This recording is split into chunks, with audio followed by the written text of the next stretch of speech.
നന്ദി പറയുക എന്ന കർത്തവ്യമാണ് എന്നെ ഏൽപ്പിച്ചിരിക്കുന്നത്.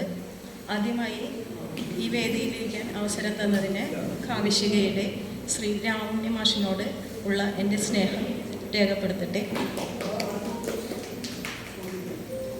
പിന്നീട് എനിക്ക് നന്ദി പറയാനുള്ളത് നമ്മുടെ സ്വാഗത പ്രസംഗം ചെയ്ത ശ്രീ സുജൻ ഭൂപതി സാറിനോടാണ്. പിന്നീട് അധ്യക്ഷത വഹിച്ച ദർശന ചേച്ചിയോട്.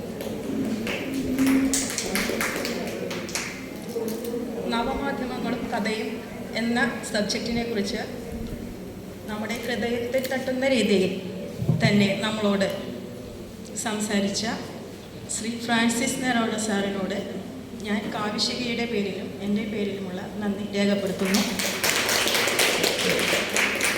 അവസാനമായി നമ്മുടെ സംസ്ഥാന സർക്കാരിൻ്റെ ഭിന്നശേഷി പുരസ്കാരം നേടിയ ശ്രീ സുധീഷ് ചന്ദ്രൻ സഖാവിനോടും ശ്രീമതി രജനി കാക്കശ്ശേരിയോടുമുള്ള എൻ്റെ നന്ദി ഞാൻ രേഖപ്പെടുത്തുന്നു. ഞാൻ എൻ്റെ വാക്കുകൾ ഉപസംഹരിക്കുകയാണ്. നമസ്കാരം. നവമാധ്യമങ്ങളും കഥയും എന്ന ഈ സെഷൻ ഇവിടെ അവസാനിച്ചിരിക്കുന്നു. അടുത്തതായി നമ്മുടെ സമാപന സമ്മേളനമാണ്.